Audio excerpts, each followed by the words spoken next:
մենք արտաքսվել ենք Աստծուց։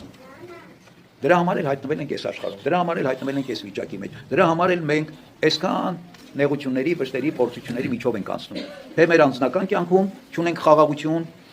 չունենք հանգստություն, անընդհատ տարակուսների, տվայտանքների, նեղությունների մեջ ենք, թե մեր ընտանեկան կյանքում չունենք այդ ամեն ինչը, թե մեր հարազատների միջավայրում այդ ամեն ինչը չկա, թե մեր հասարակական կյանքում չկա այդ ամեն ինչը։ Ինչի՞։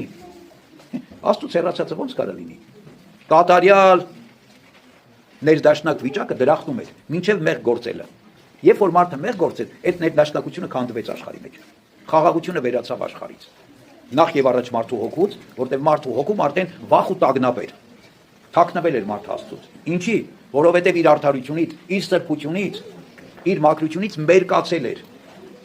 Ասում է, տեսա որ մերկ էի, ամաչեցի եւ թաքնվեցի։ Ինչից էր մերկ։ Հագուստ չէր հանել հագից, բայց ինչից էր մերկացել։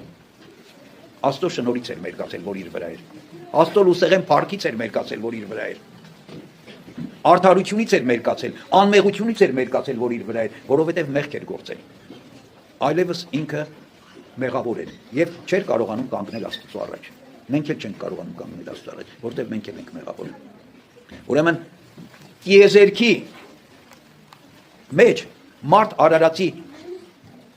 անկման պատճառը, դժբախտության պատճառը էս էր։ Այս արտաքսումն էր, որ մարդը Աստծուն իր կյանքից արտաքսեց։ Աստված չարտաքսեց մարդուն։ Աստված մինչև հիմա ամեն օր քայլում է մարդու հետևից, որպեսզի մարդուն նորից ընդունի։ Մարդը Աստծուն արտաքսած իր կյանքից շարունակում է ապրել այս աշխարհի մեջ։ Եվ մարդուն թվում է, թե ինտերնետ հնարելով,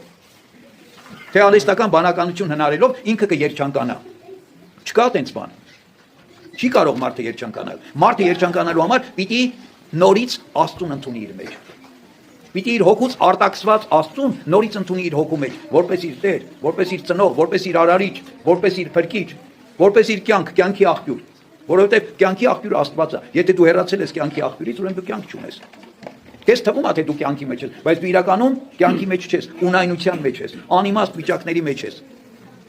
Դրա համար էլ շատ հաճախ Աստծուց հեռացած մարդը չգիտի ինչի համար է ապրում։ Ասում ես ինչի համար ես ապրում։ Դե ասում է ինչ գիտեմ ինչի համար եմ ապրում։ Տվել եմ ապրում եմ էլի։ Ոչ եմ մեռնելու։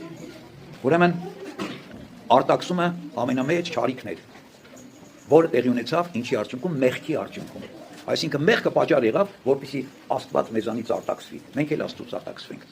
Եսայի մարգարեն ասում է, ձեր մեղքերն են պատնեշ դարել ձեր եւ Աստծու միջև։ Այսինքն մի բան, որ մարդուն Աստծուց բաժանում է, մեղքն է։ Իսկ Աստծուց բաժանված մարդը երբեք չի կարա մարդ լինի։ Այդ բառի իսկական իմաստով։ Այն իմաստով, ինչի համար կարա լինի շնչավոր արարած որպես մարդ, բայց չի կարա մարդ լինի որպես բանական հոգևոր արարած առանց Աստծո։